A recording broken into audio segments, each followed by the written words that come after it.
Welcome to another episode of Kandy's House. I'm Kandy. Thanks for stopping by. If you're a returning subscriber, I appreciate you. Thank you so much for coming again. Alright, well, did you hear? Beyonce, Queen Bee is doing it again, folks. Okay, so we had Lemonade and then we had Homecoming, and now we're having Black is King. Come on, Beyonce. The film was written, directed, and executive produced by Beyonce herself. Black is King will be exclusively available globally on Disney Plus starting July 31st, 2020, and will tie into the Gift album which was made for the Lion King movie featuring Beyonce as Nala. A journey is a gift.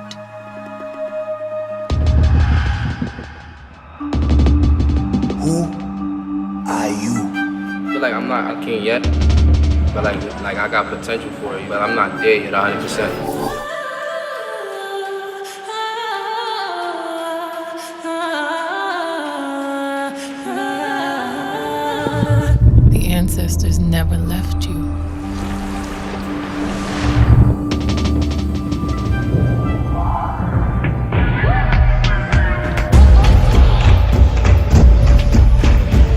That is an African way. You can't wear a crown with your head down. Nothing is complete on its own.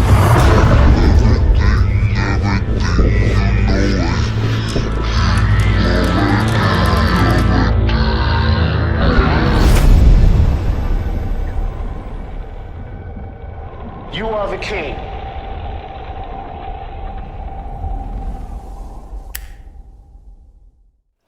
There were a few people who used to criticize Beyonce, saying she wasn't black enough. She wasn't showing enough of her culture.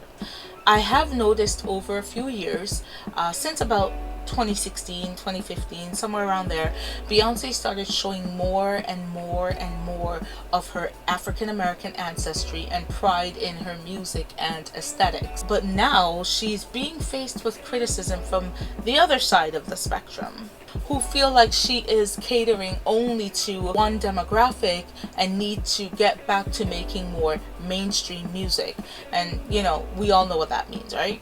So here comes Black is King, and you would think that our black people would be happy. You would think that they would support her, knowing that Beyonce is trying to learn her ancestry and is expressing her love for the motherland in the way she knows how, while she is still learning and evolving and processing this new information. And for the most part, you would be right. But we have some naysayers around as well. There are those who feel that Beyonce is a culture vulture and that she's trying to portray Africa as a Wakanda land and that she needs to stop. They say Africa is not a country, it is a continent, which we all understand that. But then they say that she is only representing the Yoruba traditions and that there are so many other tribes and cultures. And I understand that as well. They say that Beyonce is not showing how Africa is today and that it is like living anywhere else in the world with high-rise buildings and thriving economies and people going to and from work. We also understand this. When you watch a kung fu movie, I know that you don't sit there and imagine all the Chinese people in China living in the Shaolin temple and practicing karate and martial art. I know that you don't think that. So then why would you pay attention to other people thinking that Africans live in huts? For the most part, people are intelligent. People know that manufacturing systems and lawyers' offices, medical offices, hospitals, schools, communities, builders, right, exist everywhere in the world, pretty much. So if you come across someone who is ignorant enough to think that Africans are living in huts, why give them any energy? Why feed into that energy? I live in Canada. I've even come across people who feel that me live in an igloo and that I don't have a car, I have sled dogs. Me. So don't pay attention to the people that are ignorant. Pay attention to the majority who are actually intelligent to understand this fact. There's so much happening right now, and these kinds of distractions can cause us to miss the amazing things that are happening. This generation is learning who they really are and is finding out their identity that was stolen from them. They are waking up.